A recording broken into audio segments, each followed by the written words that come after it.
അസ്സലാമു അലൈക്കും വറഹ്മത്തുള്ളാഹി വബറകാതുഹു. അൽഹംദുലില്ലാഹ്. അല്ലാഹുമ്മ സ്വല്ലി വസല്ലിം അലാ റസൂലിക സയ്യിദിനാ മുഹമ്മദിൻ വഅലാ ആലി സയ്യിദിനാ മുഹമ്മദ്. ഉംറ ചെയ്യാൻ വേണ്ടി യാത്രക്കൊരുങ്ങുന്ന പ്രിയപ്പെട്ട സത്യവിശ്വാസികളായ സഹോദര സഹോദരിമാരെ, വലിയ സൽക്കർമ്മം ആഗ്രഹിച്ചുകൊണ്ട്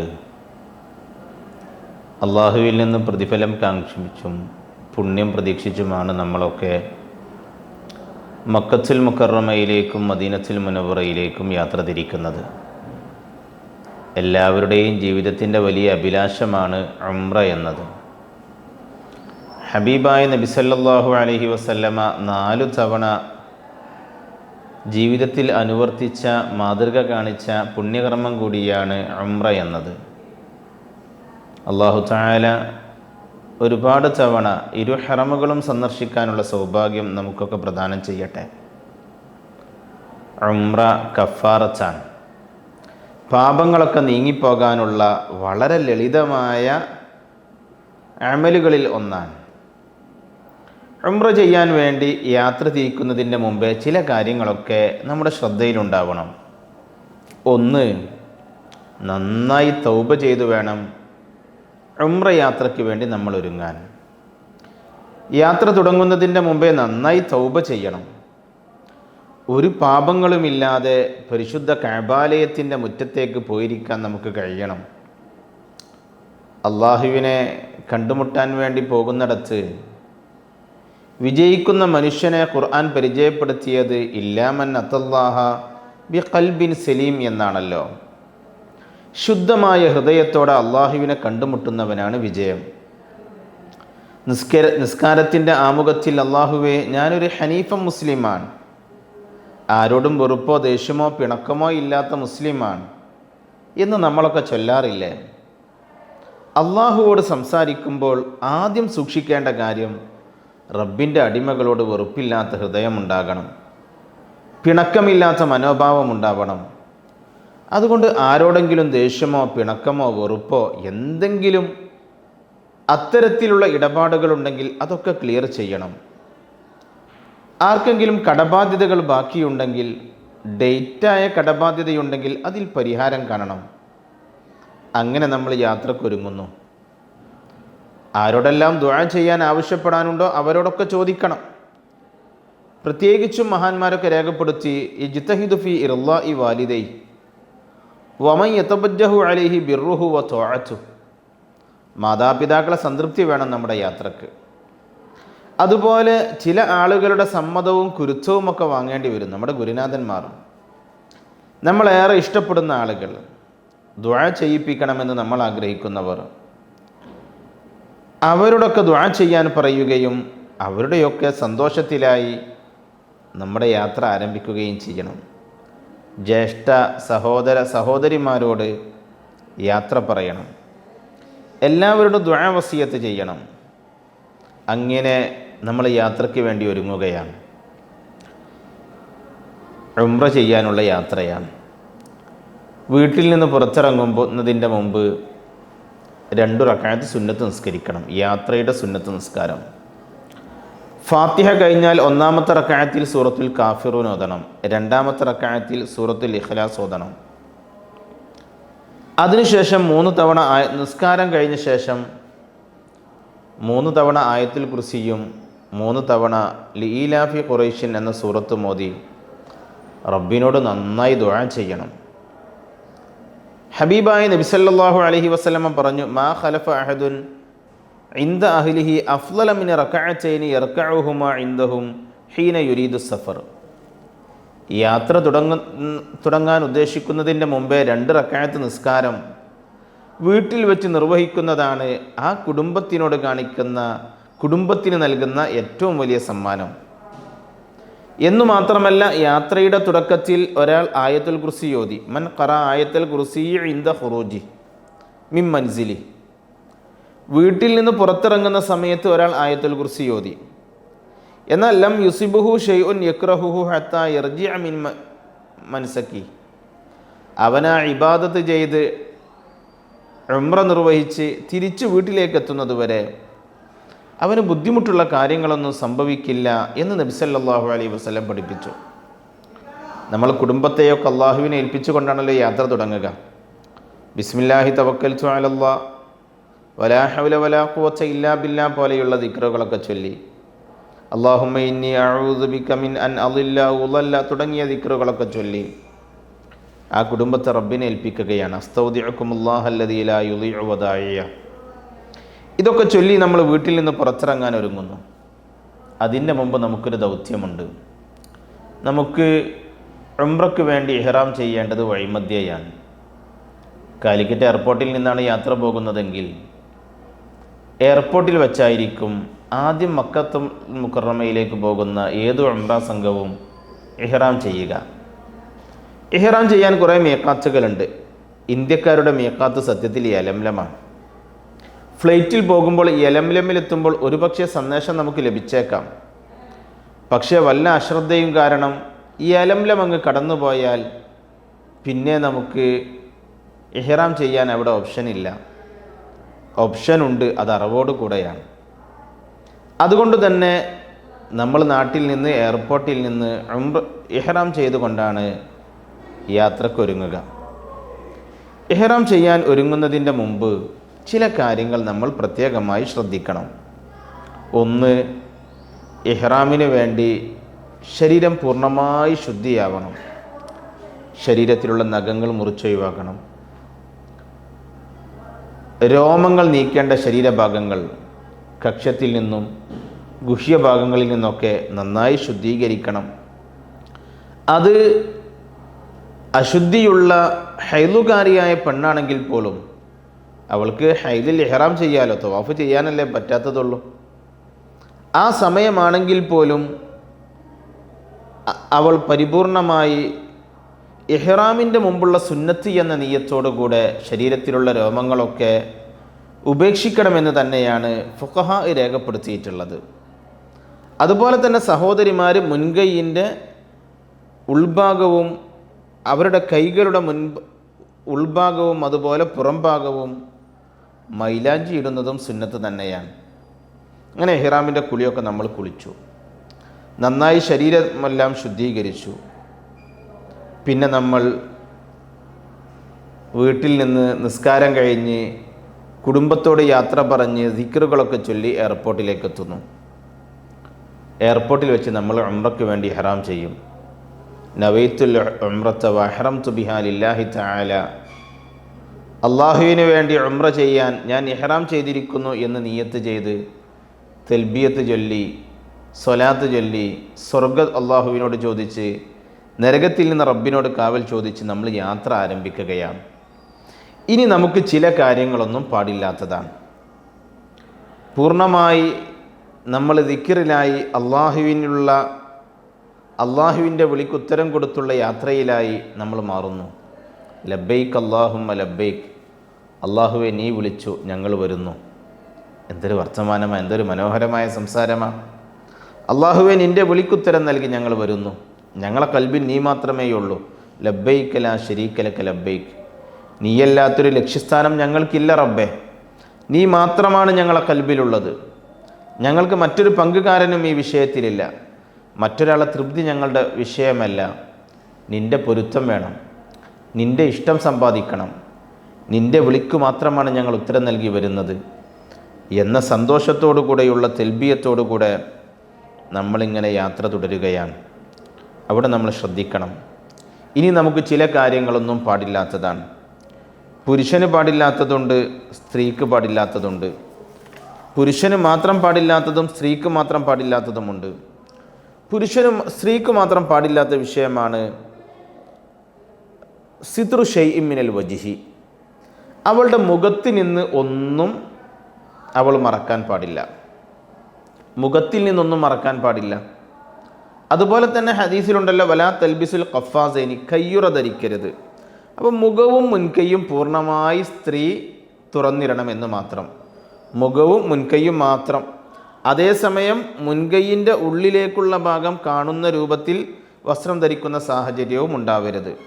അങ്ങനെ പർദ്ദയൊക്കെ ലൂസാണെങ്കിൽ കയ്യിൻ്റെ മറ്റു ഭാഗങ്ങൾ കാണാതിരിക്കാനുള്ള സംവിധാനങ്ങൾ സഹോദരിമാർ ധരിക്കണം എന്നർത്ഥം. എന്നാൽ പുരുഷന്മാർ ശ്രദ്ധിക്കേണ്ട ചില കാര്യങ്ങളുണ്ട്. പുരുഷന്മാർ ശ്രദ്ധിക്കേണ്ട കാര്യം സിത്രു ഷൈഇൻ മിനർ റഅ്സി, തലയിൽ നിന്നൊന്നും പുരുഷൻ മറക്കാൻ പാടില്ല. തലയിൽ നിന്നൊന്നും മറക്കാൻ പാടില്ല. ബാത്റൂമിൽ പോകുമ്പോൾ സാധാരണ തൊപ്പി ധരിക്കുന്ന ആളാ, ഇഹ്റാം ചെയ്തിട്ടുണ്ട്, എയർപോർട്ടിൽ നിന്നൊന്ന് ബാത്റൂമിൽ പോകാൻ തോന്നി, തല മറക്കരുത്. അയാൾക്ക് ഫ്ലൈറ്റ് യാത്രയിൽ നല്ല തണുപ്പ് അനുഭവപ്പെട്ടു, തല മറക്കരുത്. തല മറക്കാതിരിക്കുക എന്നുള്ളത് വളരെ പ്രധാനമാണ്. മറച്ചാൽ അത് ഇഹ്റാമിനെ ബാധിക്കുന്ന വിഷയവുമാണ്. പിന്നെ അതിൻ്റെ അനുബന്ധമായ കാര്യങ്ങളിലേക്ക് നമ്മൾ നീങ്ങേണ്ടി വരും എന്നർത്ഥം. അതുപോലെ തന്നെ രണ്ടാമതായി സൂക്ഷിക്കേണ്ട കാര്യം തുന്നിക്കൂട്ടിയ വസ്ത്രങ്ങളൊന്നും ധരിക്കരുത്. പുരുഷനാകെ ഇഹ്റാം ചെയ്താൽ 2 വസ്ത്രമേ ഉള്ളൂ. ഒന്ന് അവൻ ഇഹ്റാമിന് വേണ്ടി ധരിക്കുന്ന തുണി, 2 അവൻ്റെ 2 ഷോൾഡറിൻ്റെ മുകളിലൂടെ ഇടുന്ന ഒരു തുണി. ഈ 2 മാത്രമാണ് അവൻ്റെ വസ്ത്രമായി വരാൻ പാടുള്ളൂ. തുന്നിക്കൂട്ടിയതൊന്നും ധരിക്കരുത്. അത് അവൻ്റെ ചെരുപ്പിൽ പോലും അത് ശ്രദ്ധിക്കണം. Socks ധരിക്കരുത്, shoe ധരിക്കരുത്. ഷൂവിൻ്റെ സ്വഭാവമുള്ള ഹാഫ് ഷൂ സ്വഭാവമുള്ള ചെരുപ്പുകളാവരുത് ധരിക്കുന്നത്. ട്രൗസർ ധരിക്കരുത്. തുന്നിക്കൂട്ടിയ വസ്ത്രങ്ങളൊന്നും ധരിക്കരുത്. ബെൽറ്റ് ആവാം, വാച്ച് പ്രശ്നമില്ല, മോതിരം വിഷയമില്ല, അതൊക്കെ ധരിക്കാമെന്ന് ഫുഖഹായി രേഖപ്പെടുത്തിയിട്ടുണ്ട്. അപ്പോൾ 2 കാര്യങ്ങൾ പുരുഷന്മാർ തല മറക്കരുത്, അതുപോലെ തന്നെ തുന്നിക്കൂട്ടിയ വസ്ത്രങ്ങളും ധരിക്കരുത്. സ്ത്രീകളാണെങ്കിൽ മുഖം മറക്കരുത്, അതുപോലെ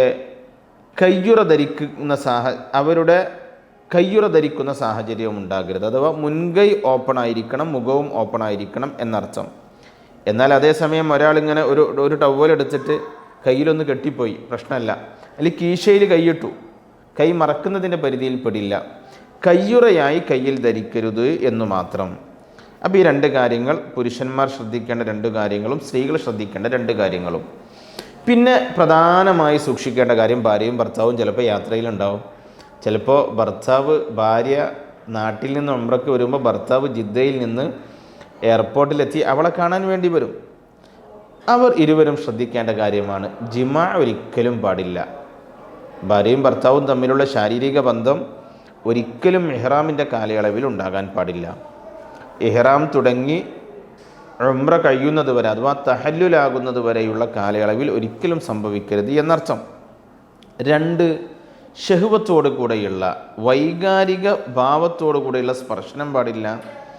ആ അർത്ഥത്തിലുള്ള നോട്ടം പോലും ഹറാമാണ് എന്ന് ഫുഖഹായി രേഖപ്പെടുത്തിയിട്ടുണ്ട്. പിന്നെ എല്ലാവരും സൂക്ഷിക്കേണ്ട മറ്റൊരു പ്രധാനപ്പെട്ട കാര്യം, നമ്മൾ ഇഹ്റാമിൽ പ്രവേശിക്കുന്നതോടുകൂടെ സുഗന്ധം ഉപയോഗിക്കരുത്, എണ്ണ ഉപയോഗിക്കരുത്, തൈലം ഉപയോഗിക്കരുത്. പ്രത്യേകിച്ചും എണ്ണ തലമുടിയിലോ താടി രോമങ്ങളിലോ തീരെ ഉപയോഗിക്കരുത് എന്ന് ഫുഖഹാവ് പ്രത്യേകം രേഖപ്പെടുത്തിയിട്ടുണ്ട്. ഇനി അവിടെ ശ്രദ്ധിക്കേണ്ട കാര്യം, നമ്മൾ നേരെ മക്കത്തുൽ മുക്കറമയിലേക്ക് യാത്ര പോകുമ്പോൾ കാലിക്കറ്റ് എയർപോർട്ടിൽ നിന്ന് ഇഹ്റാം ചെയ്യുന്നു. ഇഹ്റാം ചെയ്ത് നമ്മൾ ഫ്ലൈറ്റിലേക്ക് കയറുന്ന സമയത്ത്, അതല്ലെങ്കിൽ നമ്മൾ എയർപോർട്ടിൽ നിന്ന് ബാത്റൂമിലേക്ക് കയറുന്ന സമയത്ത് തിരിച്ചു വരുമ്പോൾ ഹാൻഡ് വാഷ് അവിടെ ഉണ്ടാകും, നല്ല സുഗന്ധമുള്ളതായിരിക്കും, ഉപയോഗിക്കരുത്. സോപ്പുണ്ടാവും, ഉപയോഗിക്കരുത്. ചിലപ്പോൾ ഫ്ലൈറ്റിൽ നിന്ന് ഭക്ഷണമൊക്കെ ഒരാൾ ഓർഡർ ചെയ്താൽ ആ ഭക്ഷണം കഴിച്ചു കഴിയുന്ന സമയത്ത് കൈ ശുദ്ധീകരിക്കാൻ ആവശ്യമായ നല്ല സുഗന്ധമുള്ള ടിഷ്യൂ ലഭ്യമായേക്കാം, അതും നമ്മളവിടെ ഉപയോഗിക്കരുത്. ഈ കാര്യം പ്രത്യേകം ശ്രദ്ധിക്കണം എന്ന് ഓർമ്മപ്പെടുത്തുകയാണ്. അതുപോലെ തന്നെ നമ്മുടെ പ്രവർത്തനം കൊണ്ട് ഒരു മുടി പോലും നീങ്ങാതിരിക്കാൻ ശ്രദ്ധിക്കണം. ഒരാൾ ഫ്ലൈറ്റിൽ കയറി തിരിച്ചിറങ്ങിയപ്പോൾ അവനിരുന്ന സീറ്റിൽ 4 മുടി കാണുന്നുണ്ട്, അത് അവൻ്റെ പ്രവർത്തനത്തിൻ്റെ ഫലമല്ല എങ്കിൽ പ്രശ്നമല്ല. നമ്മൾ അറിഞ്ഞുകൊണ്ട് ഒരു മുടി നമ്മുടെ ശരീരത്തിൽ നിന്ന് ഒഴിവാക്കി, താടിയിൽ നിന്നിങ്ങനെ പറിച്ചെടുക്കാൻ തോന്നി, തലയിൽ നിന്നിങ്ങനെ പറിച്ചെടുക്കാൻ തോന്നി, അതല്ലെങ്കിൽ ഇങ്ങനെ മീശ വലുതായിരുന്നു, ആ മീശ ഒന്നിങ്ങനെ കട്ടായിപ്പോയി. ഒരു രോമം മുറിഞ്ഞാൽ ഒരു മുദ്ദാണ് അതിനുള്ള ഫിദിയ, അതല്ലെങ്കിൽ ഒരു നോമ്പ് അവൻ എടുക്കണം. 2 മുടി പോന്നു, എന്നാൽ 2 മുദ്ദാണ് അതിനുള്ള ഫിദിയ, അതല്ലെങ്കിൽ 2 നോമ്പ് അവൻ എടുക്കണം. 3 രോമമോ 3-ലധികമോ ഉണ്ടായാൽ ഒരു ആടിനെ അറുത്ത് വിതരണം ചെയ്യണമെന്നതാണ് കിതാബുകളിലൊക്കെ കാണുന്ന മഹാന്മാരായ ഫുഖഹ രേഖപ്പെടുത്തിയിട്ടുള്ളത്. അതല്ലെങ്കിൽ അവൻ 6 മിസ്കീന്മാർക്ക് ഭക്ഷണം നൽകണം. അതല്ലെങ്കിൽ അവൻ നാട്ടിൽ വന്ന ശേഷം 3 നോമ്പെടുക്കണം. ഇതാണ് 3-3-3-മൂന്നിലധികമോ രോമങ്ങൾ അവൻ്റെ താടി രോമങ്ങളിൽ നിന്നോ അതല്ലെങ്കിൽ അവൻ്റെ തലയിൽ നിന്നോ ഒക്കെ പുറത്തു വന്നാൽ അതിനുള്ള ഫിദിയ.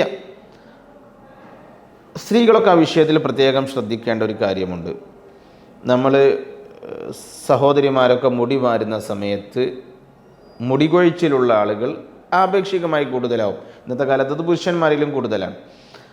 അങ്ങനെയുള്ള ആളുകൾ ഇഹ്റാം ചെയ്ത് തഹല്ലുലാകുന്നത് വരെ താടി രോമം വാരാനോ തല വാരാനോ പോകരുത്. അങ്ങനെയൊന്നും വരില്ല എന്ന് ഉറപ്പുള്ളവർക്ക് കുഴപ്പമില്ല. അല്ലാത്ത ആളുകൾ അങ്ങനെ ബോധപൂർവം താടിയോ മുടിയോ വാർന്നതിൻ്റെ ഭാഗമായി അവരുടെ താടി രോമങ്ങളിൽ നിന്നോ തലയുടെ മുടിയിൽ നിന്നോ 3-3 അതിലധികമോ രോമങ്ങൾ വന്നാൽ ഒരാടിനറുക്കിൽ അവർ നിർബന്ധിതരായി മാറും. അതല്ലെങ്കിൽ 3 നോമ്പ് അവർക്ക് നിർബന്ധമായി മാറും. 1 രോമം പോന്നാൽ 1 മുദ് അതല്ലെങ്കിൽ 1 നോമ്പ് എന്ന് നേരത്തെ പറഞ്ഞതുപോലെ ഫിദിയ നൽകൽ അവർക്ക് അനിവാര്യമായി മാറും. ഇവിടെ രോമം മുടി പറിച്ചെടുക്കലും അതുപോലെ നഖം വെട്ടലും അറിഞ്ഞു ചെയ്താലും അറിയാതെ ചെയ്താലും ഫിദിയയുള്ള വളരെ പ്രധാനപ്പെട്ട വിഷയത്തിൽപ്പെട്ടതാണ്.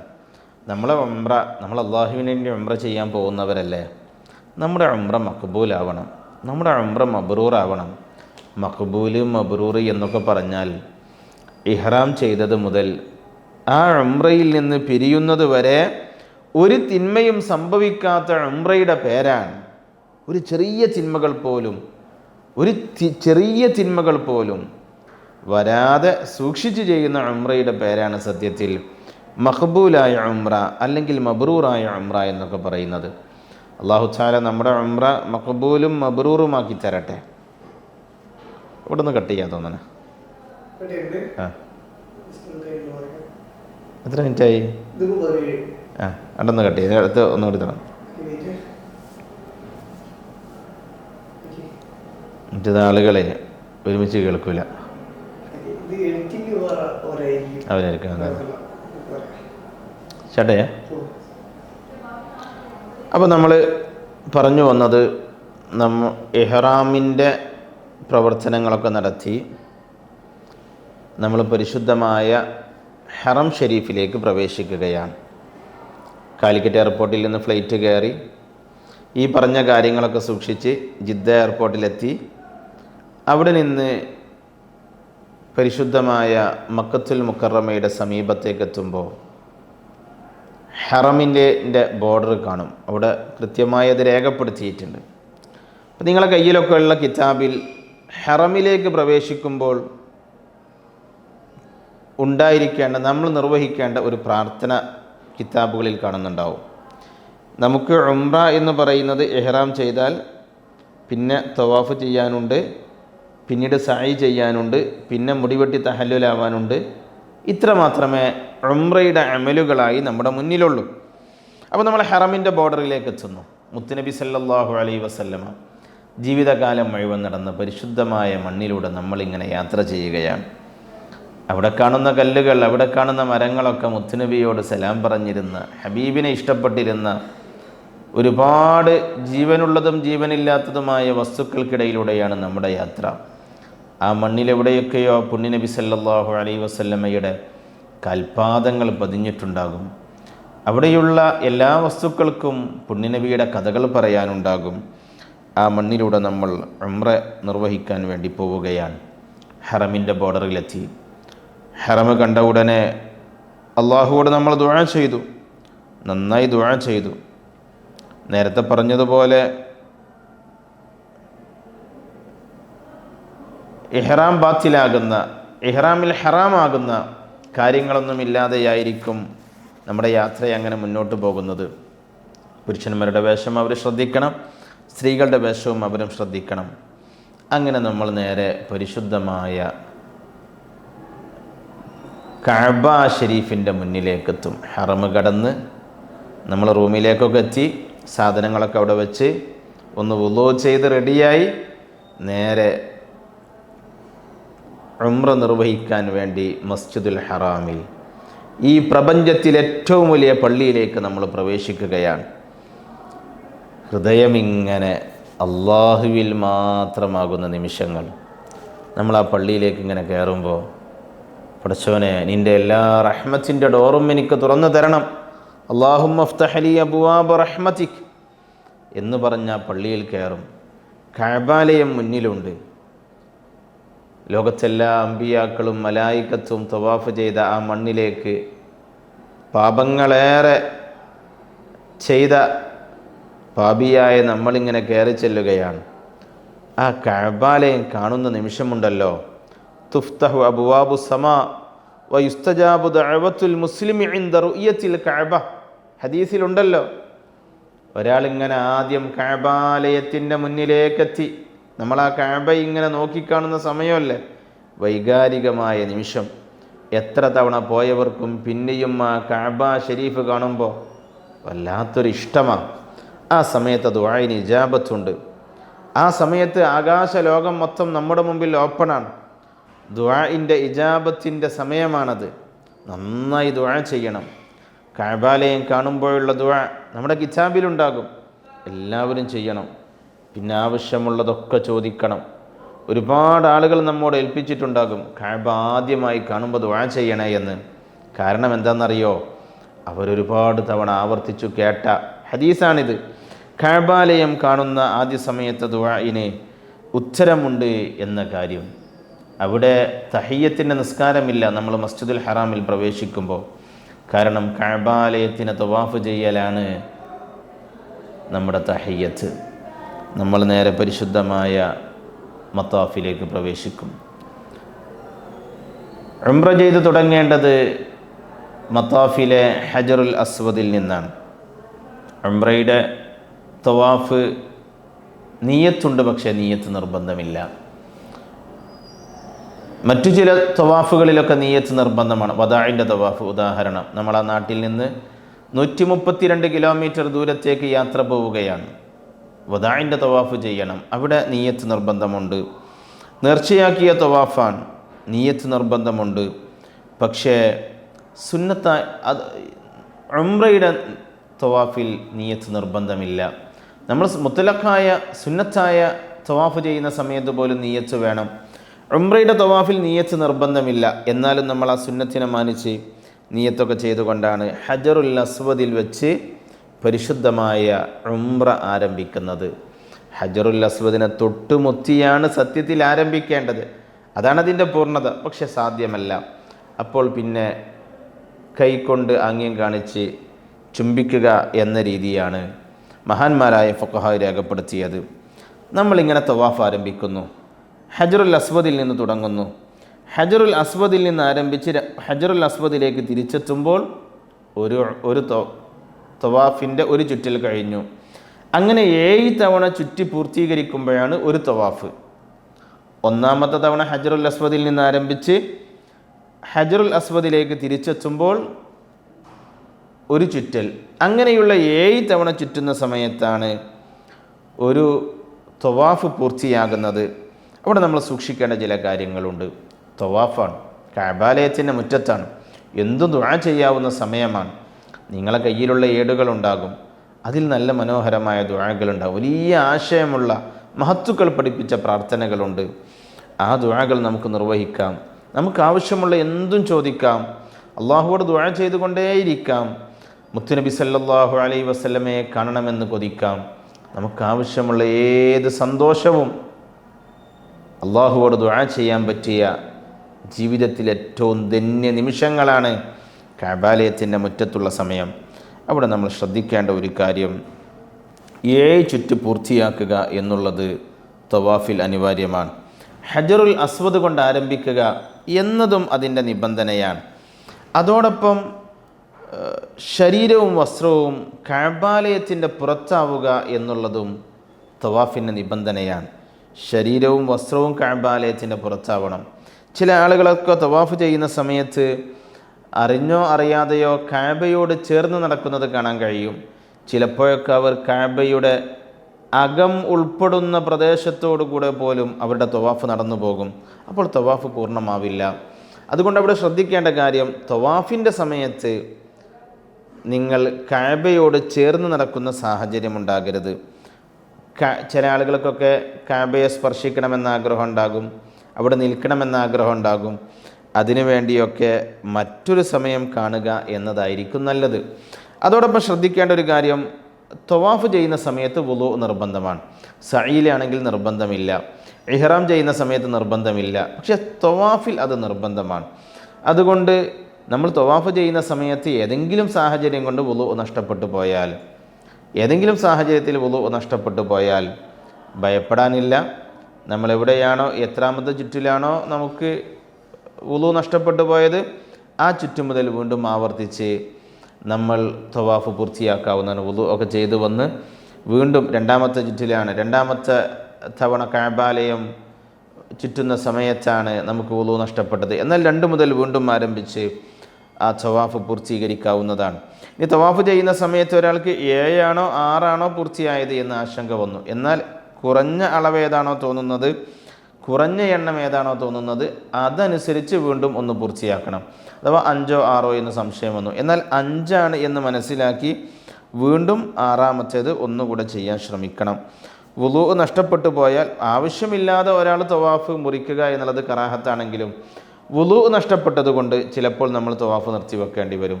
ചിലപ്പോൾ നമ്മൾ തവാഫ് ചെയ്തുകൊണ്ടിരിക്കുകയായിരിക്കും അവിടെ ബാങ്ക് വിളിക്കുന്നത്, ഇഖാമത്ത് കൊടുക്കുന്നത്.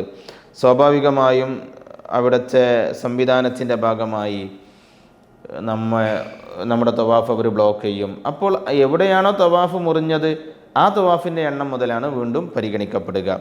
പിന്നെ അവിടെ പുരുഷന്മാർ പ്രത്യേകം ശ്രദ്ധിക്കേണ്ട ഒരു കാര്യമുള്ളത്, ഇൽത്തിബാഇൻ്റെ വസ്ത്രം ധരിക്കേണ്ടത് പുരുഷന് പ്രത്യേകമായി സുന്നത്താണ്. ഇൽത്തിബാഇൻ്റെ വസ്ത്രം എന്ന് പറഞ്ഞാൽ പുരുഷനത് 2 സമയത്താണ് സുന്നത്തുള്ളത്. ഒന്ന് ഈ പരിശുദ്ധമായ ഉംറയുടെ തവാഫ് ചെയ്യുന്ന സമയത്ത്, രണ്ടാമത് സഈ ചെയ്യുന്ന സമയത്ത്. ഈ 2 സമയങ്ങളിലാണ് ഇൽത്തിബാഇൻ്റെ വസ്ത്രം ധരിക്കേണ്ടത്. ഇൽത്തിബാ എന്ന് പറഞ്ഞാൽ വലത് കക്ഷത്തിൻ്റെ താഴ്ഭാഗത്തുകൂടെ, അത് വലത് കക്ഷം ഓപ്പണാക്കി വെച്ചുകൊണ്ട്, ഈ വലത് തോൾഭാഗം ഒഴിവാക്കി വെച്ചുകൊണ്ട്, ഓപ്പണാക്കി വെച്ചുകൊണ്ട് മനുഷ്യന് വസ്ത്രം ധരിക്കുന്ന രീതിയാണ് ഇൽത്തിബാ എന്ന് പറയുന്നത്. ഇത് 2 സമയത്ത് മാത്രമേ സുന്നത്തുള്ളൂ. ചില ആളുകളൊക്കെ തവാഫ് കഴിഞ്ഞ് പിന്നെയും അത് സഈൻ്റെ മുമ്പുള്ള നിസ്കാരത്തിലും സഈൻ്റെ മുമ്പുള്ള ദുആയിലൊക്കെ അങ്ങനെ ചെയ്യുന്നത് കാണാം. ഇഹ്റാം ചെയ്താൽ ഇത് സുന്നത്താകുന്ന സമയം നമ്മുടെ മുമ്പിൽ തവാഫിലും സഈലും മാത്രമാണ്. ആ കാര്യം പ്രത്യേകം ശ്രദ്ധിക്കണം. അതുപോലെ തന്നെ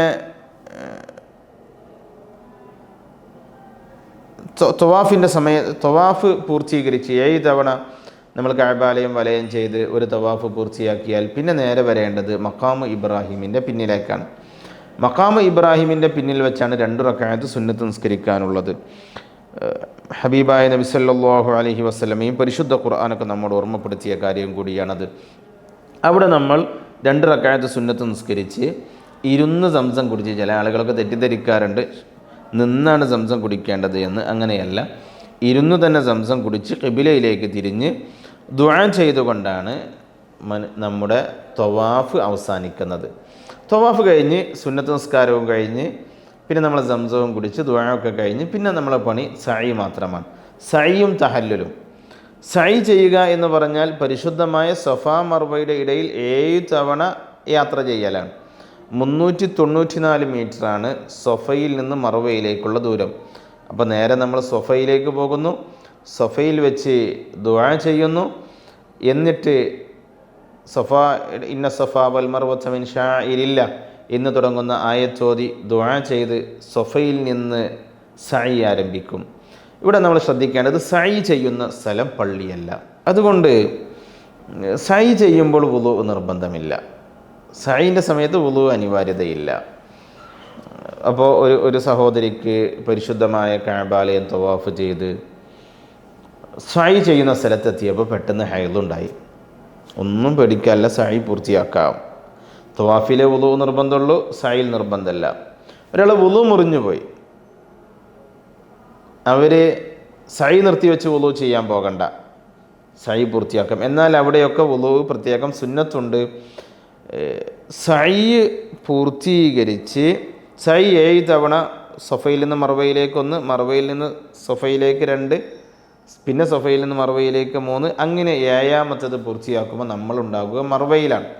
അങ്ങനെ മർവയിൽ വെച്ച് ദുആ ചെയ്യുക. ചില ആളുകളൊക്കെ അവിടെ ഇങ്ങനെ ഇരുന്ന് നിസ്കരിക്കുന്നത് നമുക്ക് കാണാൻ കഴിയും. അങ്ങനെ അവിടെ നിസ്കാരം സുന്നത്തില്ല. ദുആ ചെയ്യൽ പ്രത്യേകം സുന്നത്തുള്ള ഇജാബത്തുള്ള സ്ഥലമാണത്. 7 തവണ പൂർത്തിയാക്കിയാൽ അവിടെ വെച്ച് പ്രത്യേകം ദുആ ചെയ്യണം. അവിടെ പിന്നെ സഈൽ പ്രത്യേകം സൂക്ഷിക്കാനുള്ള മറ്റൊരു മസാല, അവിടെ പച്ച ലൈറ്റ് വെച്ച സ്ഥലം ഉണ്ടാകും. അവിടെ പുരുഷന്മാർ മാത്രം റംല് നടത്തുമെന്ന് പറയും. ഒന്ന് വേഗതയിലൊന്ന് നടക്കൽ അവിടെ സുന്നത്തുണ്ട്. പുരുഷന്മാരൊന്ന് ഓടൽ അവിടെ സുന്നത്തുണ്ട്. അത് പുരുഷന് മാത്രമേ സുന്നത്തുള്ളൂ, സ്ത്രീക്ക് സുന്നത്തില്ല. അപ്പോൾ ഈ കാര്യം എല്ലാവരും പ്രത്യേകം ശ്രദ്ധിക്കണം. അവസാനമായി നമ്മൾ ദുആ ചെയ്യുന്നു. ദുആ ചെയ്ത് കഴിഞ്ഞാൽ പിന്നെ ഒരു പണിയാണ് ഉംറയിൽ ബാക്കിയുള്ളത്. അത് തഹല്ലുലാണ്, മുടി വെട്ടലാണ്. സ്ത്രീക്ക് വെട്ടലാണ് സുന്നത്ത്, പുരുഷന് മുടി വടിക്കലാണ് ഏറ്റവും അഫ്ളലായ രൂപം. എന്നാൽ 2, 3, 4, 5 ഒക്കെ ഉംറ ചെയ്യാൻ ആഗ്രഹിക്കുന്ന ആളുകൾ മുടി വടിക്കുന്നതിനെ പിന്തിപ്പിക്കുന്നത് നല്ലതാണ് എന്ന് ഫുഖഹാ രേഖപ്പെടുത്തിയിട്ടുണ്ട്. ഒരാൾ ആദ്യമേ വടിച്ചു, പ്രത്യേകിച്ച് മുടി കൊഴിച്ചിലൊക്കെ ഉള്ള ആളുകൾക്ക് ഇഹ്റാമിൽ മുടി കൊഴിഞ്ഞു പോകാനുള്ള സാധ്യത, താരൻ്റെ പ്രശ്നമൊക്കെയുള്ള ആളുകൾ മാന്തിയിട്ട് മുടി പുറത്ത് വരാനുള്ള സാധ്യത, ഇങ്ങനെയൊക്കെ ഉണ്ടല്ലോ. അപ്പം അങ്ങനെയുള്ള ആളുകളൊക്കെ വേഗം വടിച്ചു കളയാനാണ് പൊതുവെ താല്പര്യം കാണിക്കുക, ഫിദിയ കൊടുക്കേണ്ട സാഹചര്യം മനസ്സിലാക്കിക്കൊണ്ട്. അപ്പോൾ അങ്ങനെയുള്ള ആളുകൾ മൊട്ടയടിച്ചു. പിന്നെ ചെയ്യേണ്ടത് എന്താ? പിന്നെ മുടി വെട്ടാനില്ലല്ലോ. അപ്പോൾ അവർക്ക് ഫർളായത് പിന്നെ അവിടെ ഇല്ല. തഹല്ലുലാകാൻ അവർ പ്രത്യേകിച്ച് അവിടെ വടിക്കൊന്നും വേണ്ട. പിന്നെ സാധ്യമാകുന്നത് അതിൻ്റെ മുകളിലൂടെ ഒരു കത്രിക ഇങ്ങനെ നടത്തൽ പ്രത്യേകം സുന്നത്തുണ്ട്. കത്രിക ഒന്ന് നടത്തുകയോ അങ്ങനെ ഒരു ആംഗ്യം കാണിക്കുന്ന സ്വഭാവത്തോടു കൂടെ അമൽ ചെയ്യൽ മാത്രമാണ് അവരുടെ മുമ്പിൽ സുന്നത്തുള്ള പ്രധാനപ്പെട്ട അമൽ. ഇതോടുകൂടെ നമ്മുടെ ഉംറയും പരിപൂർണമാവുകയാണ്. ഉംറയിൽ പിന്നെ ശ്രദ്ധിക്കേണ്ട പ്രധാനപ്പെട്ട കാര്യം, ഉംറക്ക് പോയാൽ എല്ലാവരുടെയും ഒരാഗ്രഹമാണ് ഹജറുൽ അസ്വദ് ഒന്ന് മുത്തണം. അത് ഇഷ്ടപ്പെടാത്ത ആരും ഉണ്ടാവില്ല. എല്ലാവരും അതിനുവേണ്ടി പരിശ്രമിക്കും, മത്സരിച്ചോടും. ഹജറുൽ അസ്വദ് മുത്തിയവർക്ക് വേണ്ടി ഹജറുൽ അസ്വദ് ശഫാഅത്ത് ചെയ്യും എന്നൊക്കെ ഹദീസിലുണ്ട്. സാധ്യമാകുന്നവർ, ആരോഗ്യപരമായി പ്രയാസമില്ലാത്തവർക്കൊക്കെ അത് നല്ലത് തന്നെയാണ്. അതുപോലെ സ്വർഗത്തിൽ നിന്നിറങ്ങിയ 10 വസ്തുക്കളിൽ 2 വസ്തുക്കളാണെന്ന് ഭൂമിയിലുള്ളത്. ഒന്ന് ഹജറുൽ അസ്വദിൻ്റെ കല്ലും മറ്റൊന്ന് മഖാമ് ഇബ്രാഹീമിലുള്ള കല്ലും മാത്രമാണ്. നമുക്ക് പരിശുദ്ധമായ മക്കത്തുൽ മുക്കറമയിലെത്തി ഒന്നാമത്തെ ഉംറ കഴിഞ്ഞാൽ പിന്നെയും ഒരുപാട് ഉംറകൾക്ക് സാധ്യതയുണ്ട്. ഉംറ വർദ്ധിപ്പിക്കൽ നല്ല അമലാണ്. നബി സല്ലല്ലാഹു അലൈഹി വസല്ലം 4 ഉംറയാണ് ചെയ്തത്. എന്നാൽ ചില സ്വഹാബത്തൊക്കെ ധാരാളം ഉംറ ചെയ്തതായി ചരിത്രത്തിൽ കാണാം. സയ്യിദുനാ ഇബ്നു ഉമർ റളിയല്ലാഹു അൻഹു 1000 ഉംറ പൂർത്തിയാക്കി എന്ന് ബഹുമാനപ്പെട്ടവരുടെ ചരിത്രത്തിൽ കാണാൻ കഴിയും. ഉംറ നിർവഹിക്കാൻ പ്രയാസമൊന്നുമില്ല. ഹറമിൻ്റെ പുറത്തേക്ക് പോകണം, ഇഹ്റാം ചെയ്യണം, തിരിച്ചു വരണം, ഇതുപോലെ അമൽ ചെയ്യണം. ഇഹ്റാം ചെയ്യുമ്പോൾ നേരത്തെ പറഞ്ഞതൊക്കെ പാലിക്കുക. പിന്നീട് തവാഫ് ചെയ്യുന്നു, ഹജറുൽ അസ്വദിൽ നിന്ന് ആരംഭിക്കുന്നു, 7 തവണ ചുറ്റിക്കഴിഞ്ഞാൽ ഒരു തവാഫ് കഴിയുന്നു, മഖാമ് ഇബ്രാഹിമിൽ വരുന്നു, നിസ്കരിക്കുന്നു, സംസം കുടിക്കുന്നു, ദുആ ചെയ്യുന്നു, സഈ ചെയ്യുന്നു, സഫാ മർവക്കിടയിൽ 7 തവണ ചുറ്റുന്നു, അത് കഴിഞ്ഞ് പോയി മുടി വെട്ടി തഹല്ലുലാകുന്നു, കഴിഞ്ഞു. ഇത്രയേ ഉംറയുള്ളൂ. അപ്പോൾ ഈ ഉംറ ചെയ്യാൻ വേണ്ടി നമുക്ക് പോകാവുന്ന മീഖാത്തുകളുണ്ട്. അവിടെ ജിഅ്റാനയാണ് ഏറ്റവും വലിയ മീഖാത്ത്. ഈ ഹിന്ദിക്കാരൊക്കെ പറയും ബഡാ ഉംറ എന്ന് പറയും, ജിഅ്റാനയിൽ പോയി ഇഹ്റാം ചെയ്ത് വരുമ്പോൾ. അതിനുള്ള കാരണം ജിഅ്റാന ഹബീബ് സല്ലല്ലാഹു അലൈഹി വസല്ലം തങ്ങൾ ഇഹ്റാം ചെയ്ത സ്ഥലമാണ് എന്ന് മാത്രമല്ല അത് ഹജ്ജിന് തുല്യമാണ് അവിടെ വെച്ച് ഉംറ ചെയ്യുന്നത്. അവിടെ നിന്ന് ഇഹ്റാം ചെയ്തുകൊണ്ടുള്ള ഉംറ എന്ന് ഹദീസിൽ വന്നതുകൊണ്ട് പ്രത്യേകം ആളുകൾ അത് പരിഗണിക്കാറുണ്ട്.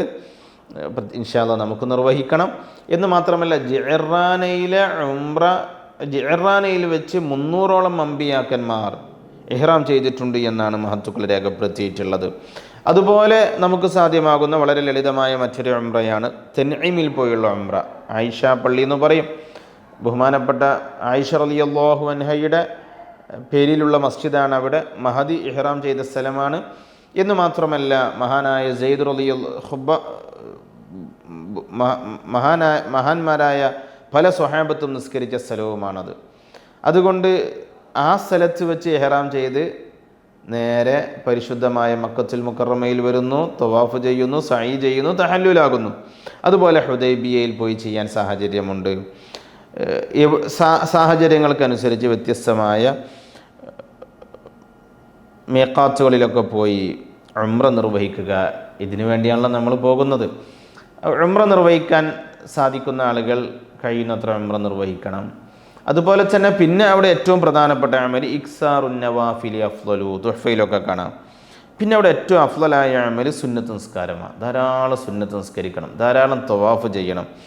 ഈ 3 പരിശുദ്ധമായ ഖുർആൻ കഴിയുമെങ്കിൽ ഖത്മ് പൂർത്തിയാക്കണം. വഹി ഇറങ്ങി വന്ന പള്ളിയല്ലേ അതൊക്കെ, വഹി ഇറങ്ങി വന്ന പള്ളിയല്ലേ. പരിശുദ്ധമായ മസ്ജിദുൽ ഹറാമും മസ്ജിദുൻ നബവിയും മക്കത്തുൽ മുക്കറമയുടെ പരിസരമല്ലേ പരിപൂർണമായും വഹി ഇറങ്ങി വന്ന ഖുർആൻ ഇറങ്ങിയ സ്ഥലങ്ങളൊക്കെ അവിടെയാണല്ലോ. വഹി ഇറങ്ങിയ വീട് അവിടെയുണ്ട്, മഹദിയായ ഖദീജ ബിയുടെ വീട്. നമ്മളിങ്ങനെ മത്വാഫിൽ നിന്ന് സഈയും കഴിഞ്ഞ് തിരിച്ച് പുറത്തേക്ക് ഇറങ്ങുമ്പോൾ അവിടെ കാണാം മഹദിയായ ഖദീജ റളിയല്ലാഹു അൻഹയുടെ വീട് കാണാൻ കഴിയും. അൽഹംദുലില്ലാഹ് എല്ലാം സന്ദർശിക്കാൻ നമുക്ക് കഴിയണം. മക്കത്തുൽ മുക്കറമയിൽ താമസിക്കുന്ന കാലയളവിൽ കഴിയുന്നത്ര ഒരുപാട് സ്വഹാബത്ത് കിടന്നിറങ്ങുന്ന പരിശുദ്ധമായ ജന്നത്തുൽ മുഅല്ലയുണ്ട്, അവിടെ സന്ദർശിക്കാൻ മറക്കരുത്.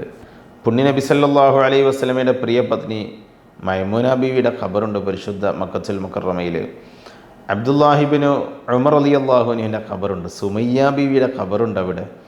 ഒരുപാട് വലിയ മഹത്തുക്കളുടെ മക്ബറകൾ പരിശുദ്ധ മക്കത്തുൽ മുക്കറമയുടെ പല ഭാഗങ്ങളിലായി നിൽക്കുന്ന അവിടെയൊക്കെ ചെല്ലണം. മുത്തുനബിയോട് ഹൃദയം ചേർത്തി വെക്കാൻ, മുത്തുനബിയോട് ഹൃദയം ബന്ധിപ്പിക്കാനുള്ള ഒരുപാട് കേന്ദ്രങ്ങളുണ്ട് അവിടെ. ഹുദൈബിയയുണ്ട് അവിടെ.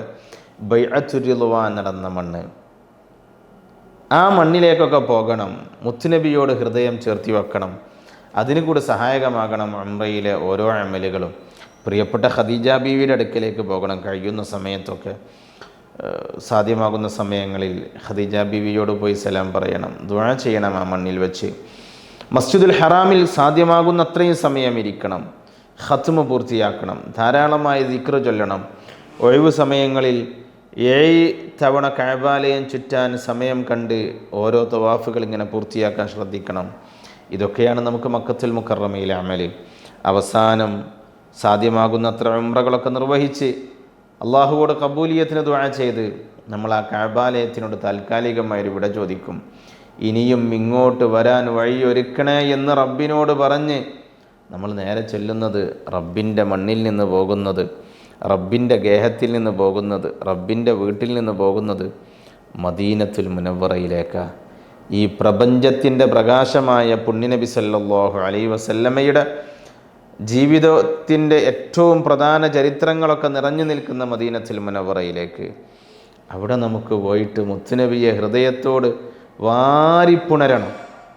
അതിനാണ് മദീനത്തുൽ മുനവ്വറ. ഹൃദയം റസൂലുള്ളാഹിക്ക് കൊടുത്ത് തിരിച്ചു പോരണം. അവിടെയുണ്ട് മുത്തുനബിയുടെ സുഗന്ധം അനുഭവിക്കാനുള്ള മണ്ണ്. ഉഹുദിൻ്റെ അകത്തുണ്ടത്. ഇൻഷാ അള്ളാഹ് നമ്മുടെ യാത്രയിൽ നമുക്കത് അനുഭവിക്കണം. മുത്തുനബിയെ എല്ലാവർക്കും കാണാൻ കഴിയണമെന്നില്ല, അള്ളാഹു എല്ലാവർക്കും കാണിച്ചു തരട്ടെ. പക്ഷെ സുഗന്ധം എല്ലാവർക്കും അനുഭവിക്കാം. വല്ലാത്ത സുഗന്ധം. ഒരു സുഗന്ധത്തിനും മുത്തുനബിയുടെ ആ സുഗന്ധത്തിൻ്റെ മനോഹാരിതയോ ആ സൗഗന്ധികതയോ ഒരിക്കലുമില്ല. ആ മണ്ണിൽ നമുക്ക് പോയിരിക്കണം. മുത്തുനബിക്ക് വേണ്ടി സർവ്വതും സമർപ്പിച്ച ഉഹദ് ശുഹദാക്കളെ പോയി കാണണം. ബദ്ർ ശുഹദായിനെ പോയി കാണണം. അവരോടൊക്കെ സലാം പറയണം. മുത്തുനബി തങ്ങളെ ജനാസ കുളിപ്പിക്കാൻ ഉപയോഗിച്ച ബിഅ്റു ഖറസ് നമുക്ക് സന്ദർശിക്കണം. അവിടുത്തെ പരിശുദ്ധ കരങ്ങൾ കൊണ്ട് ഈത്തപ്പനമരങ്ങൾ കുഴിച്ചിട്ട സൽമാനുൽ ഫാരിസി തങ്ങളുടെ തോട്ടത്തിലേക്ക് പോകണം. അങ്ങനെ ഹബീബോരുടെ ജീവിതത്തെ ഇങ്ങനെ ഹൃദയം കൊണ്ട് ചേർത്തി വെക്കാനുള്ളൊരു മദീന യാത്ര. ഇൻഷാ അള്ളാഹ് അങ്ങനെ മുത്തുനബിക്കെല്ലാം കൊടുത്ത് അള്ളാഹുവിനെല്ലാം സമർപ്പിച്ച് ഈ ഉംറ യാത്ര കഴിഞ്ഞ് നമുക്ക് തിരിച്ചു വരണം. അള്ളാഹു തൗഫീഖ് നൽകട്ടെ. മഖ്ബൂലും മബ്റൂറുമായ ഉംറ നിർവഹിക്കാൻ, മുത്തുനബി തങ്ങൾക്ക് ഏറെ സന്തോഷമാകുന്ന വിധം സിയാറത്ത് നിർവഹിക്കാൻ അള്ളാഹുവേ നീ ഞങ്ങളെ സഹായിക്കണേ റബ്ബേ. നീ ഞങ്ങളെ സഹായിക്കണേ റബ്ബേ. നീ ഞങ്ങളെ സഹായിക്കണേ അല്ലാഹ്. റബ്ബനാ ആതിനാ ഫിദ്ദുനിയ ഹസന വഫിൽ ആഖിറതി ഹസനത വഖിനാ അസാബന്നാർ. ആമീൻ ബിറഹ്മതിക യാ അർഹമർ റഹീമീൻ. വസല്ലല്ലാഹു അലാ ഖൈരി ഖൽഖി സയ്യിദിനാ മുഹമ്മദി വആലിഹി വസ്ഹബിഹി അജ്മഈൻ വൽഹംദുലില്ലാഹി റബ്ബിൽ ആലമീൻ. എല്ലാവരുടെ ദുആയിലും എല്ലാവരും ഉണ്ടാവണം. അസ്സലാമു അലൈക്കും വറഹ്മത്തുള്ളാഹി.